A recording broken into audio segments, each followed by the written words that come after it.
friends, it's Julie, and today I'm going to talk about something that isn't actually to do with my face, in that I don't actually do this practice on my face itself, so it won't affect the rosacea, but I do have sensitive skin on the rest of me. I have very dry skin, it gets irritated very easily, and so I treat it very delicately. I'm very choosy about the products that I'll use. And I was introduced to dry skin brushing from a cookbook, actually, that I bought a really long time ago, back when I was still living in downtown Toronto, and I was trying to sort of clean up the way that I was eating for the first time. I was kind of cooking for myself for the first time, and I wanted to get away from all of the instant things and stuff like that, and I bought this really this cookbook from Gillian McKeith, who is a personality that you see on a lot of UK shows about weight and about nutrition and things like that. She's been the center of a lot of controversy and things like that. I'm not here to talk about her. I'm just saying that one of her cookbooks was actually the reason that I heard of dry skin brushing for the first time, of all things. It was just about clean eating and things that you can do in your life to get a better complexion, to look better, to feel better and stuff. And she talked about dry skin brushing. That was the first time that I ever heard of it. I purchased a brush for it for the first time at that time, and I practiced it for a very short time, and then I stopped doing it, which was pretty much how I did things at that time. I would get into it, I'd get all hyped, I'd buy all this stuff, and then I'd do it for a short time and then put everything into storage. But more recently I've found myself looking back into it again, not through that cookbook, but through a whole pile of other things and research online and things. So I got myself a new brush, and it has bristles that look like this. Mine are very soft. I know that for dry skin brushing there are some people who want very stiff bristled brushes. I don't like those, they hurt me. Some people say that you have to build up to a stiffer brush. I just like the super soft one. It's almost like it bends super easily. It's almost like you're just brushing pretty softly. It's certainly not as soft as a makeup brush or anything. It does have some stiffness to it and some hold, but it's nothing like, you know, a back brush that you'd see for cleaning your back in the shower. Yeah, and the entire idea, there are a lot of different beliefs about dry skin brushing, that it promotes better circulation, that it gets rid of the dry skin that is just sitting on the outer layer of your skin. There are a lot of different thoughts about how you should be doing it. I don't know which one's right. I'm not an expert in it, and this is only my second time getting into it, and I've only been doing it for a few months now. But I thought that I would just share it because it is something that I think is pretty interesting, regardless of whether or not you have sensitive skin.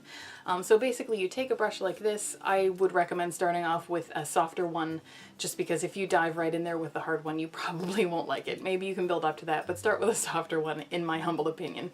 And then I start down at my feet and basically just brush the skin, always heading toward the heart. So that's the idea, is basically brush the skin and promote circulation toward the heart. I don't know if that's baloney or if that's something that actually works. That's just what I always see when I watch videos or I see instructions that say how to do it. They always say work basically from the floor up and work toward your heart. So basically you're just in little sweeps. I'm just going like up my legs and things like that, and I go up my arms, always toward the heart, so that basically once you get to this point it'd be like working toward here, and once you're there, and then it would be down from here. But everywhere else you're working up on your body, and I do my entire body right from my feet all the way up to about here on my neck, where I would be headed down, because down toward the heart. So yeah, so I brush over my entire skin. I do this before I shower. I normally do it standing in the bathtub or standing basically outside the bathtub with my foot up on the ledge to basically be able to reach my leg a little bit better.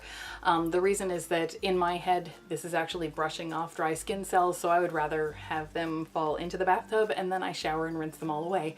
I don't know if that's just all in my head or what, because it's not like I'm leaving a whole layer of grossness all around me when I do this, and there's never anything on the brush, but in my head that's what's going on, so I do that like basically in a place where I could wash everything away once I'm done. Yep, so what I have found, regardless of whether or not it does actually create circulation or something like that, I don't know how it actually works.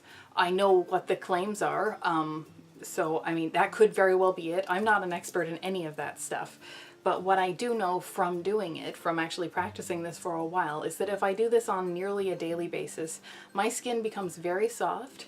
It's less likely to be irritated. For example, if I do this and then I shave my legs, I'm less likely to have irritation. I have fewer ingrown hairs. I have fewer of those little bumpy things that I sometimes get in the summertime. Not heat rash, but like these little bumpy things. I get fewer of any of those types of things. I just find that my skin feels healthier and softer overall.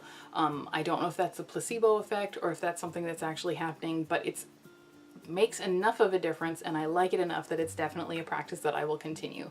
It only takes a few minutes, you know, I'm not standing there scrubbing for 15 minutes or anything. I just, as I said, I just go over like this and make sure that I get absolutely everywhere. And I go over my entire skin once, almost every night. If I'm super tired, then I don't do it. But yep, I just do that, and then I shower, and then I moisturize, and then I crash for the evening.